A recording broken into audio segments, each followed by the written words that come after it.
Assalamualaikum warahmatullahi wabarakatuh. Alhamdulillah, wassalatu wassalamu ala rasulillah wa ala alihi wa sahbihi wa mawalah. Alhamdulillahi hamdan kasiran tayyiban mubarakan fih kama yuhibbu rabbuna wa yarda.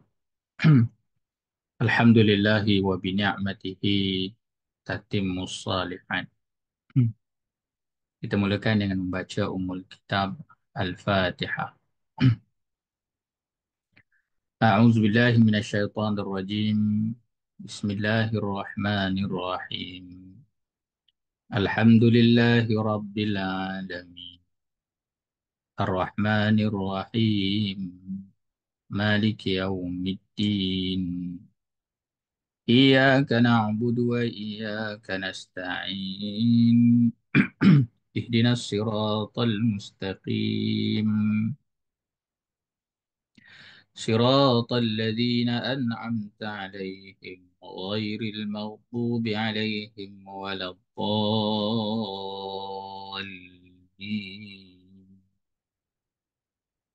آمين.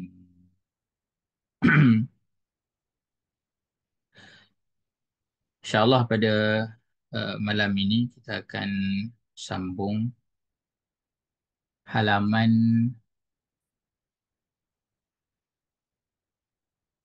120 insyaAllah. Dan boleh juga untuk kita menjemput teman-teman kita yang lain untuk mereka dapat turut serta dalam sesi uh, tadabbur dengan soalan pada malam ini insya-Allah.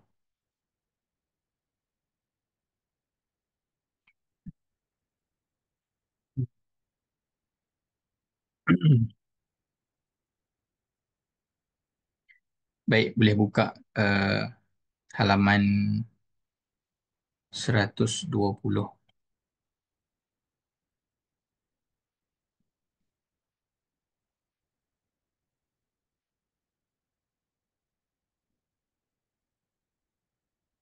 Allahumma salli ala Muhammad.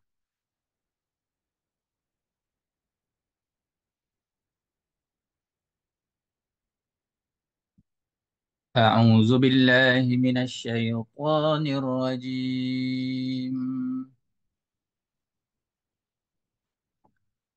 وحسبوا ألا تكون فتنة فعموا وصموا ثم تاب الله عليهم ثم عموا وصموا كثير منهم والله بصير بما يعملون.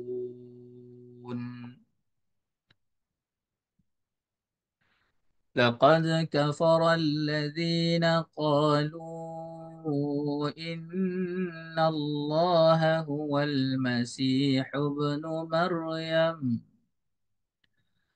وقال المسيح يا بني إسرائيل اعبدوا الله ربي وربكم إنه من يشرك بالله فقد حرم الله عليه الجنة ومأواه النار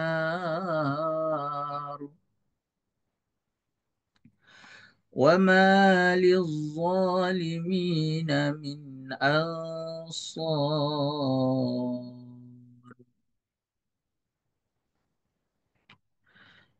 لقد كفر الذين قالوا إن الله ثالث ثلاثة وما من إله إلا إله واحد وإن لم ينتهوا عما يقولون ليمسن الذين كفروا منهم عذاب أليم. أفلا يتوبون إلى الله ويستغفرونه والله غفور رحيم. ما المسيح ابن مريم إلا رسول قد خلت من قبله الرسل وأمه صديقة كانا يأكلان الطعام انظر كيف نبين لهم الآيات ثم انظر أنا يؤفكون.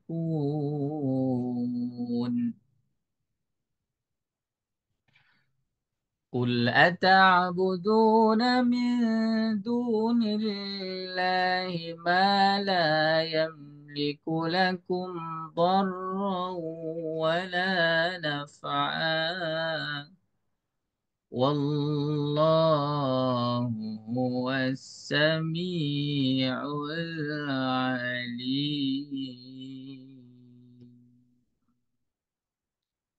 صدق الله العظيم.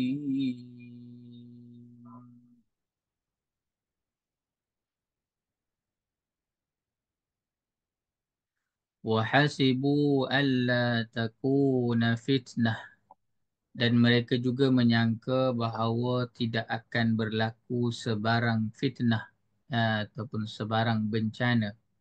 Fa'ammu wa sammu lalu mereka membutakan mata dan memekakkan telinga. Ini terkait uh, dengan perangai mereka yang telah mengambil perjanjian setia dari Bani Israel dan Allah mengutuskan kepada mereka itu beberapa orang rasul. Namun sikap mereka adalah mereka tak suka dengan apa yang dibawa oleh rasul dan mereka suka untuk memenangkan hawa nafsu mereka. Mereka mendustakan para rasul, bahkan ada yang sehingga membunuh para rasul itu. Bahkan mereka ni sangka bahawa dengan apa sahaja yang mereka lakukan itu takkan ada apa-apa balasan. Ini juga menjadi pelajaran kepada kita pada hari ini ketika mana melihat kemungkaran yang berlaku di depan mata dalam keadaan ada orang yang menyangka bahawa tak apa buat maksiat, tak apa kita tidak taat, tak apa kita buat je dosa, tak apa. Dengan sangkaan bahawa tidak akan berlaku bencana.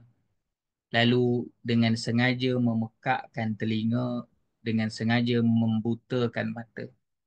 Kalau kita hari ni buat dek je, buat tak nampak je, buat tak dengar je. Maka inilah keadaan Bani Israel. Inilah keadaan orang yang pernah mendustakan Rasul mereka. Kita tengok ni situasinya Bani Israel. Situasinya orang yang pernah dahulu derhaka. Tapi jangan kita tengok mereka dahulu semata-mata. Bahkan hari ini kita juga takut kita ni termasuk dalam kalangan orang yang oleh kerana sudah terbiasa dengan maksiat dan kemudiannya tidak berlaku apa-apa bencana, maka kita terus tenggelam dengan maksiat yang kita lakukan sehingga akhirnya kita merasakan bahawa tak ada apa-apa. Telinga dipekakkan, mata dibutakan. Summa taballahu alaihim. Kemudian Allah menerima taubat mereka. Steady je kan. Kan? Buat salah, nanti relax lah. Allah terima Allah terima taubat.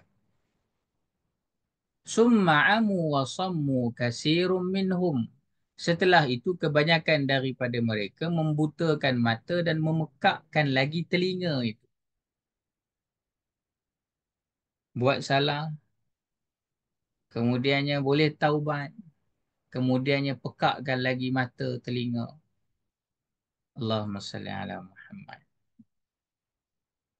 Kita tidaklah sampai menafikan tentang betapa Allah dialah yang maha menerima pengampunan.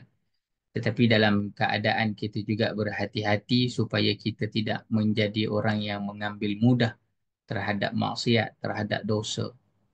Dan kita tak nak mengulangi apa yang telah berlaku kepada orang-orang yang terdahulu daripada kita ini. Wallahu basirum bima ya'malun. Padahal mereka tahu bahawa Allah Maha melihat. Allah Maha mengetahui apa yang dilakukan oleh mereka. Allahumma salli ala Muhammad. Sekali lagi, ayat ini menjadi peringatan kepada kita, jangan kita jadi orang yang memekakkan telinga dan membutakan mata terhadap kesalahan dan juga kesilapan. Sebab itu mata telinga kita ni kena buka seluas-luasnya. Mata kita ini kena lihat seluas-luasnya. Betapa kemaksiatan yang berlaku itu jangan diambil ringan. Dosa yang berlaku jangan diambil mudah. Ya, buat salah, kemudian boleh mohon ampun kan. Kemudian, oh okey lagi boleh buat. Tak ada apa-apa pun, relax je. Ha, kerana kita ni hidup bukan hanya di dunia. Kita ni hidup sampai menuju ke tempat yang abadi iaitu akhirat. Kemudiannya laqad kafara alladhina qalu. Ini masuk kepada perbincangan tentang orang-orang yang kafir. Sehingga pendustaan mereka ini, mereka mengatakan bahawa innallaha huwal masih ibnu Maryam. Bahawasanya Allah ialah Al-Masih ibnu Maryam. Ini kadang-kadang dalam keadaan yang melampau-lampau, dalam situasi yang, jangan kita, jangan kita termasuk dalam kalangan orang yang innallaha huwal masih ibnu Maryam. Ini kalau kita bercakap tentang apa yang dibawa oleh para rasul sebelum daripada Nabi Muhammad sallallahu alaihi wasallam. Ajaran daripada Nabi Isa, sayang macam mana pun, kasih macam mana pun, sanjung macam mana pun, tak boleh nak mengatakan bahawa Allah ialah Al-Masih Ibn Maryam. Sehingga kita mengangkat darjat seseorang itu ke martabat yang tidak sepatutnya. Mengkultus dewa kan. Sebab itu kultus dewa ni mendewa-dewakan seseorang sampai ke tahap yang merapu-rapu ni bukan hanya dulu je berlaku. Hari ni pun banyak berlaku. Jadi ayat begini menjadi peringatan kepada kita ketika mana kita menghormati satu orang, ketika mana kita mengasihi satu orang. Jangan sampai kita mendewa-dewakan dia. Sebagaimana yang telah dilakukan oleh orang yang mereka itu kononnya nak menunjukkan rasa kasih, tapi akhirnya ada yang sampai mengucapkan bahawa innallaha huwal masih ibnu Maryam. Sedangkan apa yang dijawab oleh Nabi Isa sendiri, wa qala al-masih, al-masih itu sendiri berkata, bahkan Nabi Isa sendiri kata apa? Ya Bani Israel, wahai Bani Israel, wa'budullaha rabbi wa rabbakum. Inilah ajaran yang dibawa oleh para rasul, bahkan dibawa oleh Nabi Isa alaihi salam. Cerita hari ni kalau ada orang jadi pengikut gitu, taksub dengan kita, kita macam follow me, follow me. Dah. Nabi Isa kata apa? Ubudullah, sembah Allah. Kerana apa? Allah itu Rabbi, dia Tuhan aku. Dan dia adalah Tuhan kamu. Wa Rabbakum. Maka inilah yang sepatutnya menjadi panduan kepada para ulama, panduan kepada para pendakwa, panduan kepada siapa pun. Hari inilah zaman influencer, zaman orang sanjung di sana, sanjung di sini, ada popularitinya. kadang-kadang itu boleh membawa kepada kealpaan dan kelupaan. Sebab tu kena hati-hati sangat. Dan ini adalah apa yang diajarkan dan diperingatkan kepada kita. Betapa dahulu Nabi Isa itu dijulang, tapi Nabi Isa bukanlah satu orang yang follow me. La la la la. A'budullah Rabbi wa Rabbakum. Kamu kena sembah Allah kerana Allah itu Tuhan aku dan juga Tuhan kamu semua. Innahu man yushrik billahi faqad harramallahu alaihi al-jannah. Sebab kesan daripada mensyirikkan Allah, kesan daripada mengkultus dewakan makhluk sehingga menyamakan makhluk itu dengan Tuhan. Itu kesannya sangat-sangat teruk. Sangat-sangat Allahu Akbar. Kita tak nak dengar dan tak nak kita termasuk dalam kalangan orang yang mendapat kesan ini. Apa kesan dia? Haramallahu alaihil jannah. Diharamkan ke atasnya syurga. Ish, kita hari ni kalau ada orang yang kita sayang, tiba-tiba dia marah. Kan? Sampai dia kata, aku haramkan kau untuk jejak kaki ke tempat ni. Bayangkan itu dia punya sayang dengan kita dan kemudian kita buat dia marah. Marahnya itu sampai kata jangan kau jejak lagi kaki ke rumah ini. Jangan kau jejak lagi kaki ke tempat ini, ke negara ini, ke kawasan ini. Uff. Nabi Isa kata faqad harramallahu alaihi jannah. Diharamkan ke atas mereka yang mengatakan bahawa Allah Nabi Isa itu adalah anak Tuhan. Uh, Masih ibnu Maryam, innallaha huwal Masih ibnu Maryam. Salah satu daripada Tuhan itu adalah Al-Masih ibnu Maryam. Wa ma'wahun nar. Sudahlah tak dibenarkan ke syurga. Adapun tempat kembalinya itu adalah neraka, an-nar. Kadang-kadang kita ni tak apalah haramkan ke situ. Boleh lagi tempat lain kan. Tempat lain yang mungkin lebih lebih bagus, lebih lebih eh, tak ada masalah kan. Awak tak bagi saya masuk Malaysia, saya pergi negara-negara yang lain yang ada contoh. Tapi haramallahu alaihil jannah sudahlah tempat yang terbaik tak boleh pergi wa ma'wahun nar adapun tempat kembalinya itu adalah neraka. Wa ma lizzalimina min ansar dan tiadalah satu orang penolong pun bagi orang-orang yang berlaku zalim. Okey, ini kisah kepada orang yang mengkultus dewakan Rasulnya. Sebab itu kita pun mencintai Rasul, kita pun mencintai ulama, kita mencintai satu orang. Tapi jangan kita ketika mana mencintai itu sampai kita rulu, sampai kita melampau-lampau. Sebab Allah kata wa ma lizzalimin.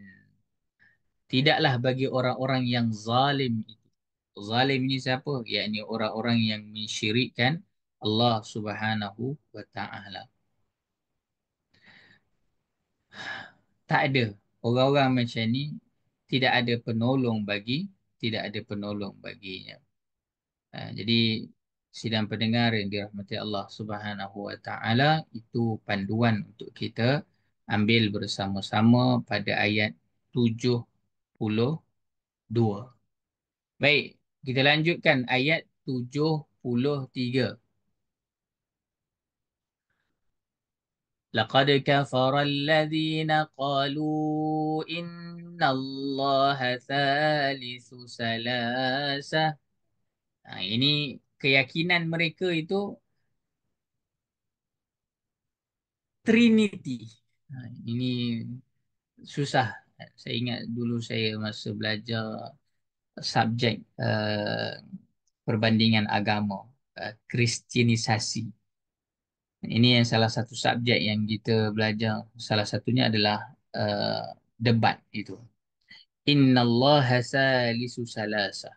Jika mana berjumpa dengan golongan ini, kita bertanya tentang Trinity. Sebenarnya orang yang menganggap bahawa Allah itu Tuhan, kemudiannya Al-Masih, yakni Nabi Isa, dan kemudiannya Ruhul Qudus, iaitu malaikat Jibril. Ada juga yang menganggap bahawa bukan malaikat Jibril tetapi Sayyidah Maryam. Itu bergantung kepada mazhab mana yang mereka ambil. Tapi poin dia adalah ketika mana anggapan itu mengatakan bahawa tiga Tuhan. Sebenarnya Tuhan ni satu ke tiga. Dia tak ada jawapan. Jadi ini akidah yang tidak benar, keyakinan yang tidak benar. Maka ini menjadi satu perkara yang kita nak kena kasihan. Bukan hanya sekadar kita melihat, oh ada orang yang mengatakan tentang Trinity ni, tak apalah. Dia kata macam tu. Tak. Kita ni sebagai orang yang beriman, kita ni sebagai orang yang mencintai kebaikan. Kalau kita melihat ada orang yang dalam keadaan mereka itu tersesat jalan, kita usaha nak bawa mereka kembali ke jalan yang benar. Kena ada usaha itu. Sebab itu kita ni hidup kena tanya, apa usaha dakwah yang kita buat? Bukan sekadar usaha islah. Islah itu sesama kita Muslim. Tapi dakwah itu kita menyeru orang lain yang mereka bukan duduk dekat dalam rumah kita. Mereka bukan duduk dekat atas jalan tu pun. Kita kena panggil, ni duduk kat atas jalan ni. Kita jemput orang datang rumah kita, kita nak make sure, tanya dia, dekat mana dah? Oh, saya dekat highway sekian-sekian. Oh, okey lah, betul lah tu, dekat Menghala lah rumah saya. Tapi kita kesian dekat dia kalau dia duduk dekat tempat lain. Ni highway, duduk kat mana? Menghala ke mana? Salah tu. Kena bagi tahu. Kena bagi tahu. Laqad kafara alladhina qalu inna Allaha salisu salasa. Wa ma min ilahin illa ilahu wahid. Dan inilah ajaran yang sampai bila-bila kita nak kena pegang dan kita nak kena yakin dan kita nak kena perjuangkan. Dia bukan hanya sekadar keyakinan. Sebab tu tadabbur itu bukan hanya sekadar kita memahami, tetapi kita dengan penuh keyakinan bahawa ilahu wahid. Tuhan kita esa, tak ada Tuhan yang lain. Sebab tu kalau ada orang yang bawa kepada Tuhan yang lain, kita kena ada ketegasan. Kita kena ada kita punya stand bahawa ilahu wahid. Tidak ada Tuhan yang lah, tidak ada Tuhan yang lain. Wa illam yantahu amma yaqulun. Dan jika mereka tidak berhenti dari apa yang mereka katakan itu, la yamassannal ladzina kafaru minhum adzabun alim. Sekali kesan dia, dia ada konsekuensi dia. Dia ada kesan yang tidak enak, kesan yang tidak baik, kesan yang tidak elok. Apa dia kesan yang tidak baik, yang tidak elok itu? Apa dia? Sudah tentulah orang-orang kafir dari antara mereka akan dikenakan azab seksa yang tidak terperi sakitnya. Sebab itu jangan kita bawa ringan, jangan kita bawa mudah terkait dengan Allah Esa. Tidak ada Tuhan selain daripada Allah. Dan inilah yang kita nak kena selalu perjuangkan, kena ucapkan, kena bersikap dengan sikap yang tegas ketika mana kita mahu membawa kalimah tauhid ini. Kerana apa? Kesan kepada kita yang tidak memperjuangkan kalimah tauhid. Hari ini saya tidaklah memasukkan tentang perbahasan-perbahasan yang mendalam, tapi dengan keyakinan yang sangat-sangat jelas dekat sini bahawa Allah adalah Tuhan kita. Khalas. Maka bawa manusia kepada mengaku bahawa Allah adalah Tuhan dan tidak ada Tuhan selain daripada Allah. Maka inilah perjuangan kita sepanjang zaman. Mari kita cek balik dan kita tanya balik diri kita, apakah kita benar-benar membawa hala tuju kita menuju ke tempat yang sama, iaitu kita memperjuangkan kalimah la ilaha illallah Muhammadur Rasulullah. Otherwise, kesan kepada orang yang tidak menyembah Allah, bahkan menyembah selain daripada Allah, azabun alim.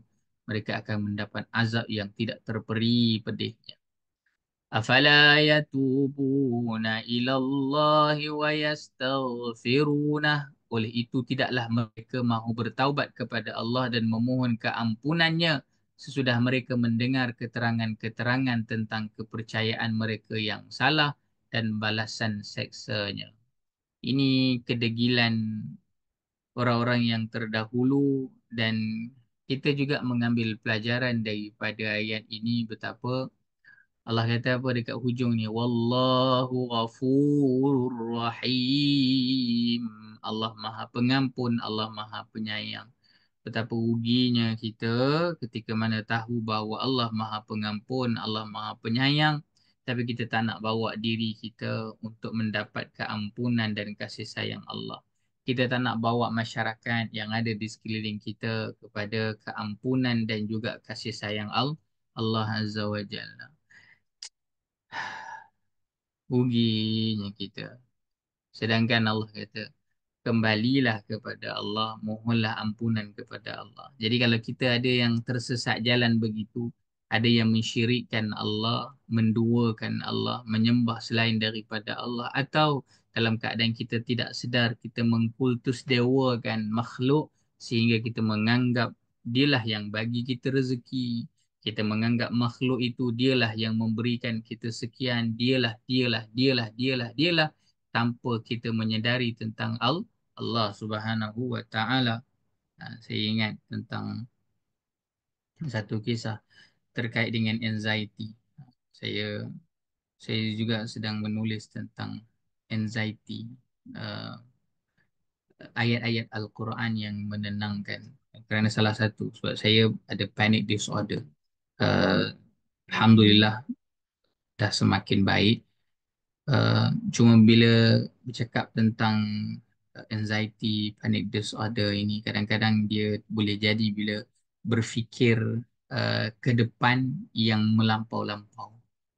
Ini dia boleh menyebabkan hal itu berlaku. Uh, tapi bila kita baca ayat-ayat Allah Subhanahu wa taala, inilah keyakinan yang kita nak kena masukkan dekat dalam jiwa kita. Bahawa Allah Subhanahu wa taala dialah Tuhan kita. Allah Subhanahu wa taala dialah yang sepatutnya kita sembah. Allah Subhanahu wa taala dialah yang sepatutnya saya memohon keampunan dan saya memohon apa sahaja kebaikan daripadanya. Sebab itu bila kita meletakkan makhluk di hadapan, kemudian kita akan datang rasa cemas dan cemas. Kita meletakkan sakit di depan, kita meletakkan harta di depan, kita meletakkan kuasa di depan. Semua itu, dan kemudiannya kita ada kerisauan-kerisauan. Ada orang yang kerisauannya hilang harta. Ada orang yang kerisauannya sakitnya itu boleh menyebabkan kematian, boleh menyebabkan sakit yang teruk. Ada orang yang macam-macam, macam-macam. Sebab itu, ketika mana ada saja permasalahan yang sedemikian, maka kena kembali semula kepada mengingat bahawa apa sahaja, kembalilah kepada Allah, kembali kepada Allah, kembali kepada Allah. Pasal inilah yang sepatutnya kita bawa dalam hidup kita. Kembali segera kepada Allah Azza wa Jalla. Allahumma salli ala Muhammad. Anxiety ni tak mudah juga ya. Panic disorder ni semua tak mudah untuk kita berhadapan. Dia bukannya macam fobia. Fobia ni orang kalau tengok lipas, dia mungkin menjerit. Kan? Panic disorder ni dia tak ada signal dia. Dia tahu-tahu dia jadi je. Kan? Dan biasanya kita akan perasan bila overthinking itu boleh berlaku. Dia bukannya waktu itu berlaku. Dia waktu-waktu yang kita tengah-tengah duduk relax, tiba-tiba je, tiba-tiba jadi. Okey, baik. Hmm. Jadi ayat-ayat macam ni menenangkan sepatutnya. Eh? ما المسيح ابن مريم إلا رسول قد خلت من قبله الرسل وأمه صديقة. Tiadalah Al-Masih Ibnu Maryam itu melainkan seorang rasul yang telah terdahulu sebelumnya beberapa orang rasul. Illa rasulun qad khalat min qablihi rusul. Nabi Isa juga adalah rasul daripada kalangan rasul-rasul yang sebelumnya. Ini geng para rasul. Cukup khalas ketika mana kita cakap tentang Rasul, itu makhluk itu hamba Allah yang sudah pasti darjatnya yang tertinggi, tetapi tidak sampai kita menyamakan darjat itu seperti Allah Azza wa Jalla. Itu martabat itu dia ada dia punya limitasi. Sayang macam mana pun dia ada limitasi. Wa ummuhu siddiqah. Dan Nabi Isa itu ada ibunya. Siapa ibunya? Ibunya Sayyidah Maryam. Siddiqah. Dekat sini dijelaskan dengan Siddiqah, iaitu perempuan yang amat benar. Siddiqah. Allah tidak beranak dan tidak diperanakkan. Tapi Nabi Isa itu ada mak. Siddiqah. Ya, ini juga salah satu daripada penjelasan bahawa Sayyidah Maryam itu bukan Nabi. Sebab tak dijelaskan Sayyidah Maryam itu Nabi. Yang dijelaskan adalah wa ummuhu siddiqah.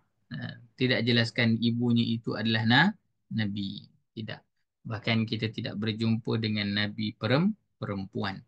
Sebagaimana ada juga yang berpendapat tentang Nabi itu dalam kalangan perempuan, tapi kita mengambil pandangan yang lebih kuat berpandukan kepada Al-Quran bahawa tidak ada Nabi daripada kalangan wanita. Wa ummuhu siddiqah, maka Isa itu mempunyai ibunya Sayyidah Maryam. Nabi Isa ada ibu Sayyidah Maryam. Sayyidah Maryam dan Sayyidah Maryam bukanlah Nabi. Wa ummuhu siddiqah, ibunya adalah orang yang sangat benar.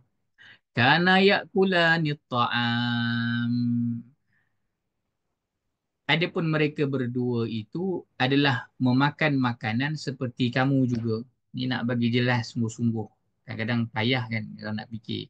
Dari sudut makhluk ini, kita nak bercakap tentang ni bukan Tuhan.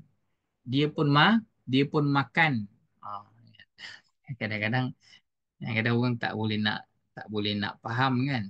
Jadi nak bagi mudah faham itu adalah ini adalah makhluk juga. Dia pun makan juga.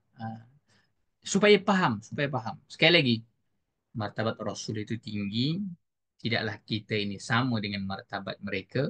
Tapi kita juga tidak sampai mengkultus dewakan itu menyamakan seperti Allah Azza wa Jalla. Eh? Allahumma salli ala Muhammad wa ala ali Muhammad.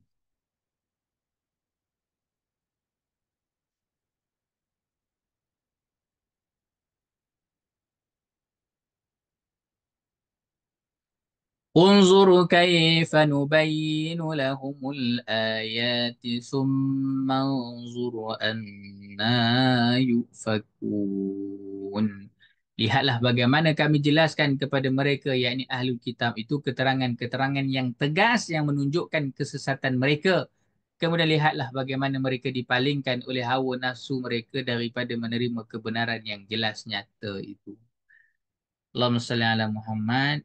Kita pun hari ini mengingat kepada hal ini. Jangan sampai kita termasuk dalam kalangan orang yang degil. Ketika mana sudah diberitahu tentang kebenaran, menyembah hanya Allah Subhanahu wa taala, tidak bab-bab ini saya tak nak bahaskan panjang lebar lah. Tapi cukuplah dengan keyakinan kita yang jelas bahawa Allah itu Tuhan kita. Jangan sampai kita hulu melampau sampai menyebabkan kita meletakkan Allah itu secondary. Bahkan sampai kita menyengutukan Allah Subhanahu wa taala. Jangan sampai kita ni termasuk dalam kalangan orang yang apa lagi nak dijelaskan kepada kita bahawa Allah itu Esa. Apa lagi yang nak dijelaskan? Degil sangat ke kita ni? Susah sangat ke kita ni? Pekak ke kita ni? Qul, maka katakanlah wahai Muhammad, ata'buduna min dunillah? Patutkah kamu menyembah sesuatu yang lain daripada Allah? Ma la yamliku lakum darra wa la naf'a. Yang mereka ini pun tak ada kuasa untuk bagi mudarat kepada kamu dan juga tak ada kuasa untuk memberi manfaat kepada kamu. Apakah patut kita ini menyembah makhluk yang sebenarnya makhluk itu dia pun tak ada kemampuan untuk bagi mudarat kepada kita dan dia pun tak ada kemampuan untuk beri manfaat kepada kita melainkan biiznillah dengan izin Allah. Maka apa benda yang menyebabkan kita ni takut kepada makhluk lebih daripada kita takut kepada Allah? Apa benda yang menyebabkan kita ini lebih mengagungkan makhluk lebih daripada kita mengagungkan Allah? Apa benda yang menyebabkan kita mengkultus dewakan makhluk lebih daripada kita mengkultus dewakan Allah? Maksudnya menyucikan Allah Subhanahu wa taala. Apa benda yang menjadi penghalang kepada kita? Maka ayat ini sekali lagi mengingatkan kepada kita bahawa makhluk la yamliku lakum darran wala naf'a. Sedangkan Allah, wallahu huwas sami'ul alim. Allah dialah yang maha mendengar. Allah al-alim dialah yang maha mengetahui. Sedangkan inilah Tuhan kita. Kenapa kita masih lagi tak nak faham? Kenapa kita masih lagi membutakan mata telinga kita, mata hati kita? Sebagaimana yang dilakukan oleh orang-orang yang terdahulu daripada kita, mereka seakan-akan memekakkan telinga dan membutakan mata. Maka sidang pendengar yang dirahmati Allah Subhanahu wa taala, saya kira ini merupakan pemahaman kita secara ringkas. Jadi untuk memahami secara ringkas itu, ada kaedah-kaedah yang kita gunakan pemahaman secara ringkas itu berdasarkan kelompok-kelompok ayat. Itu ada, biasanya saya akan bawa pagi dalam sesi Al-Aisar. Itu kan kita memahami ayat berdasarkan kelompok-kelompok ayat. Setiap hari Selasa malam insya-Allah kita bawa pula kaedah memahami ayat itu, uh, kita pergi page by page. Nah, jadi untuk halaman ini kita tahu bahawa ini mengisahkan tentang orang yang degil. Ini jelas ini ya. Muka surat berapa? Muka surat 120. Nampak ya dekat ni? Kat skrin ni ada kan?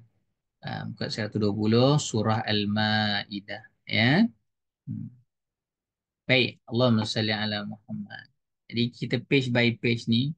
Jadi muka surat 120 ini satu mengingatkan kepada kita supaya jangan kita memekakkan telinga kita, membutakan mata kita ketika mana Allah bagi nikmat kepada kita dan kemudian kita tenggelam dalam kemaksiatan. Watch out, hati-hati. Jangan kita termasuk dalam kalangan orang yang sedemikian. Dan kemudiannya ayat-ayat yang ada pada halaman ini juga yang keduanya mengingatkan kepada kita bahawa ada orang yang terdahulu mereka itu menyembah Allah dengan menjadikan sekutu-sekutu selain daripada Allah. Maka kita tidak mahu menyembah Allah dalam masa yang sama kita menjadikan ada sekutu-sekutu selain daripada Allah. Jadi pening kepala. Kan? Allah pun sembah, tapi sembahan-sembahan lain pun dia ikut sembah juga. Tak boleh. Hanya Allah semata-mata yang selayaknya disembah.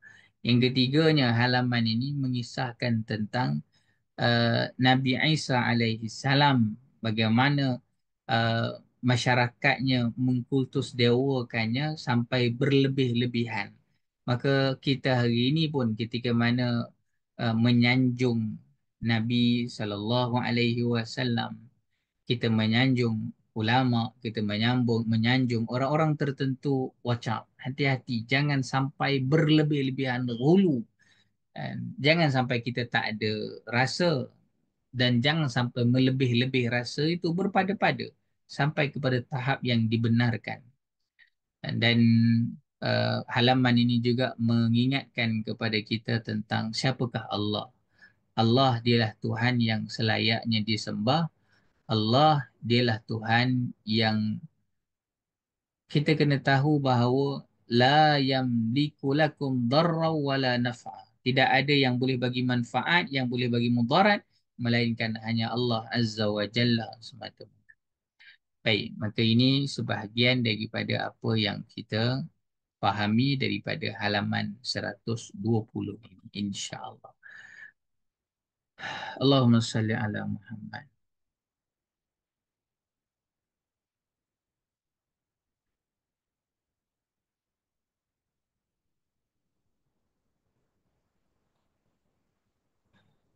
So, kita selesai pada bahagian pemahaman secara ringkas dan kemudiannya insya-Allah kita akan memasuki perbincangan tentang tadabbur dengan soalan. Terima kasih. Ada soalan.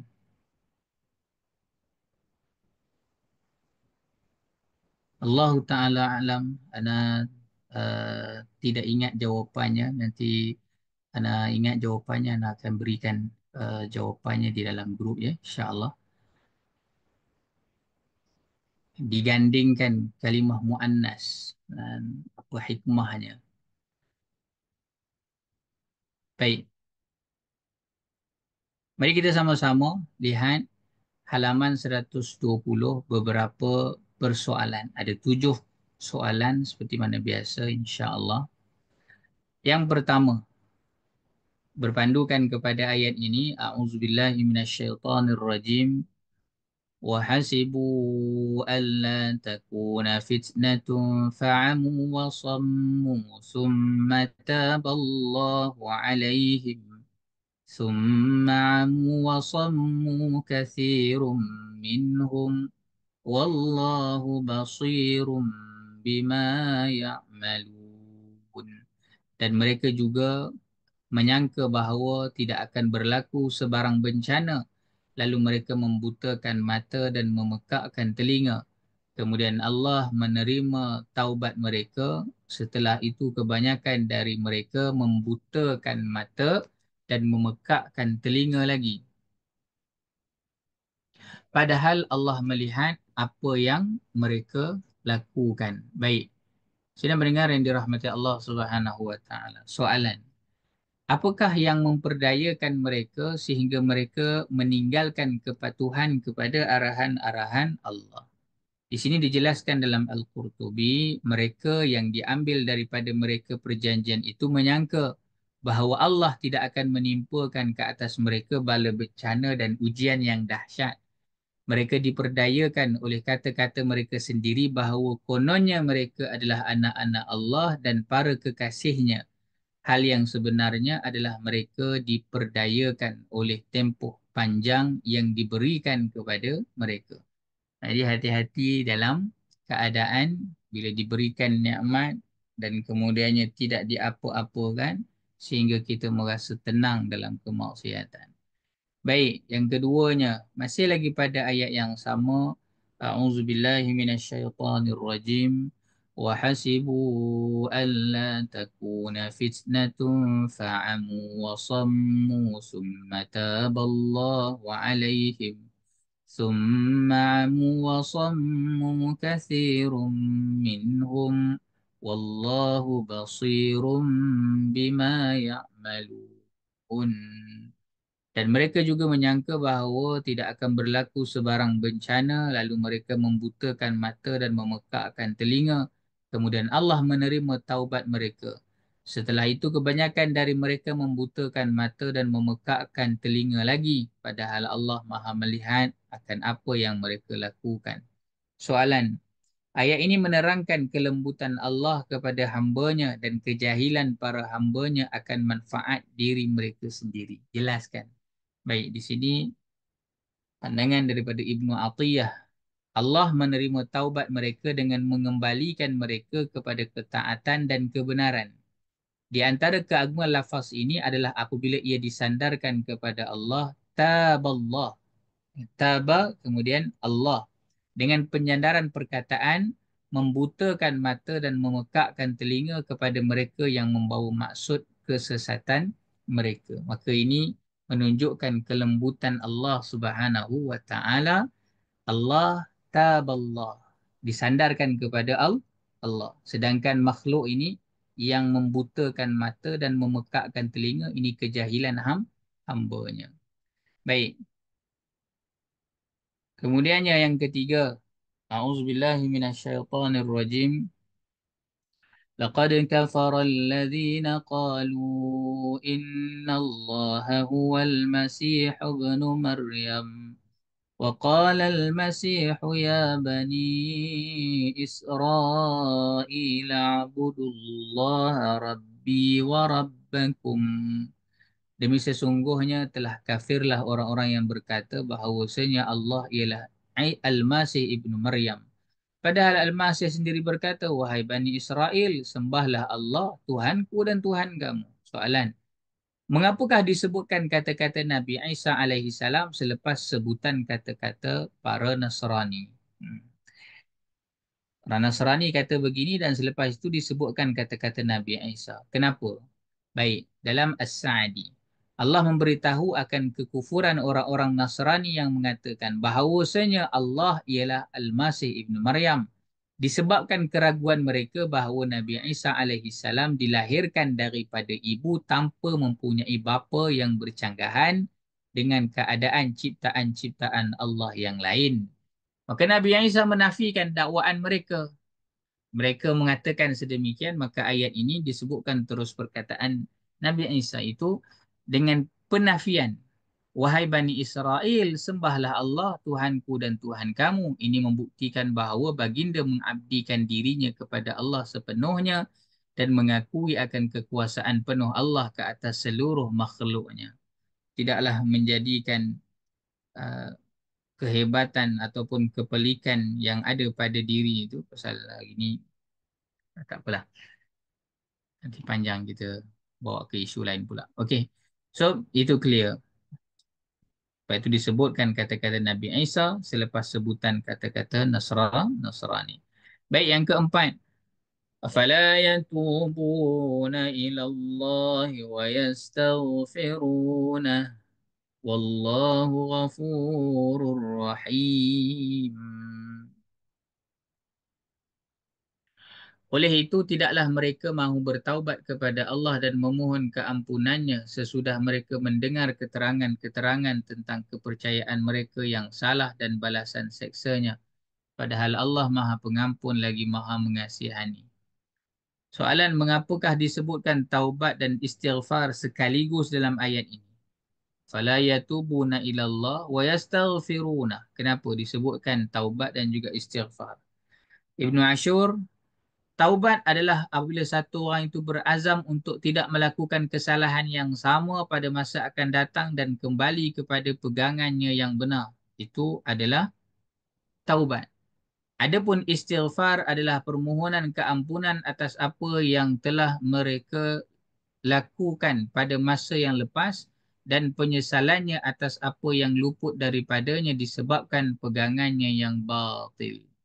Baik, maka itulah digabungkan taubat dan juga istighfar sekaligus dalam ayat ini. Jadi taubat itu keazaman pada masa akan datang tidak diulangi kesilapan. Istighfar itu permohonan keampunan atas kesilapan masa lalu. Baik. Kemudiannya soalan yang kelima. Panduannya, a'udzubillahi minasyaitonirrajim. Afala yatubuna ila Allah wa yastaghfiruna wallahu ghafurur rahim. Oleh itu, tidakkah mereka mahu bertaubat kepada Allah dan memohon keampunannya sesudah mereka mendengar keterangan-keterangan tentang kepercayaan mereka yang salah dan balasan seksanya? Padahal Allah Maha Pengampun lagi Maha Mengasihani. Soalan, bagaimanakah ayat ini boleh digunakan oleh satu orang pendakwah dalam dakwahnya? Baik, dalam As-Sa'di dijelaskan, Allah mengampunkan dosa orang-orang yang bertaubat walaupun dosanya tinggi mencapai langit.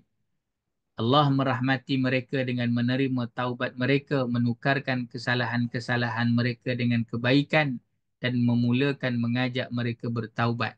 Maka ini merupakan puncak lemah lembut dan kasih sayang Allah kepada hamba-Nya. Maka ini jugalah yang sepatutnya ada pada jiwa satu orang pendakwah.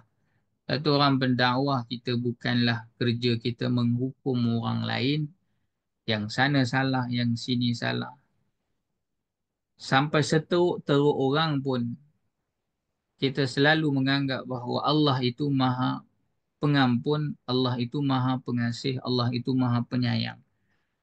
Maka dalam keadaan kita marah terhadap kesilapan, tetapi jangan sampai kita marah kepada orangnya, sampai kita tak nak bawa orangnya itu ke arah yang benar, iaitu taubat, istighfar.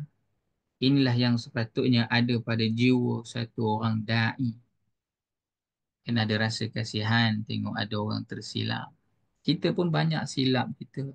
Kita pun banyak salah kita. Baik, kemudiannya yang keenam, berpandukan kepada ayat A'udzubillahi minasyaitonirrajim. Mal Masih ibnu Maryam illa rasulun qad khalat min qablihi rusul wa ummuhu siddiqah kana ya'kulani ta'am. Tiadalah Al-Masih ibni Maryam itu melainkan satu orang rasul yang telah terdahulu sebelumnya beberapa orang rasul, dan ibunya satu orang perempuan yang amat benar. Mereka berdua adalah memakan makanan seperti kamu juga. Soalan, mengapakah Maryam alaihissalam disifatkan sebagai seorang yang benar, siddiqah? Baik, dalam Al-Baghawi dijelaskan satu orang perempuan yang amat benar iaitu sentiasa berlaku benar. Dikatakan juga beliau digelar sedemikian kerana beliau membenarkan ayat-ayat Allah seperti yang disebut dalam firman-Nya, dan dia Maryam membenarkan perkataan Tuhannya. Baik, sebab itu digelar ataupun disifatkan dengan siddiqah. Satu, kerana memang selalu berlaku benar. Yang keduanya adalah kerana membenarkan ayat-ayat Allah sebagaimana yang disebutkan dalam surah At-Tahrim ayat yang ke-12. Baik, dan soalan yang terakhir untuk kita malam ini telusuri bersama-sama. Mudah-mudahan dengan persoalan-persoalan ini, satu, menambah pengetahuan kita, dan yang keduanya adalah menambah keyakinan kita dan membenarkan perkara-perkara yang mungkin kita tersilap selama ini. Soalan yang terakhir, firman Allah, A'udzubillahi minasyaitonirrajim. Mal Masih ibnu Maryam illa rasulun qad khalat min qablihi ar-rusul wa ummuhu siddiqah kana ya'kulani at-ta'am. Tiadalah Al-Masih ibni Maryam itu melainkan satu orang Rasul yang telah terdahulu sebelumnya beberapa orang Rasul, dan ibunya satu orang perempuan yang amat benar. Mereka berdua adalah memakan makanan seperti kamu juga. Soalan, bagaimanakah keperluan kepada makanan dan minuman menjadi bukti bahawa Nabi Isa alaihi salam dan ibunya bukan merupakan Tuhan? Baik, ini dijelaskan caranya di dalam As-Sa'di. Ayat ini merupakan dalil yang jelas bahawa Nabi Isa alaihi salam dan ibunya Maryam merupakan hamba Allah yang sama sahaja dengan anak-anak Adam yang lain, iaitu mereka juga memerlukan makanan dan minuman. Sekiranya lah mereka itu adalah Tuhan, sudah tentulah mereka tidak memerlukan makanan dan minuman atau perkara-perkara yang lain. Sesungguhnya Tuhan yang benar adalah yang maha kaya lagi maha terpuji. Maka sebab itu disebutkan tentang kana ya'kulani ta'am. Baik, sidang pendengar yang dirahmati Allah Subhanahu wa taala, kelas kita selesai malam ini untuk halaman 120. Dan insya-Allah kita jumpa pada minggu hadapan, insya-Allah. Ya. Saya kira itu dahulu untuk malam ini. Hajah Redha, nak serahkan kembali kepada Hajah Redha. Naktafi bihadzal qadar. Subhanakallahumma wa bihamdika asyhadu an la ilaha illa anta astaghfiruka wa atubu ilaik. Kembali kepada Hajah Redha. Warahmatullahi wabarakatuh. Terima kasih kepada Ustaz atas pencerahan dengan ilmu yang Ustaz kongsikan pada malam ini. InsyaAllah kita berjumpa lagi pada minggu harapan, hari dan waktu yang sama. Dan ini saya tutup kelas ini dengan wabillahi taufiq wal hidayah. Assalamualaikum warahmatullahi wabarakatuh. Assalamualaikum Ustaz.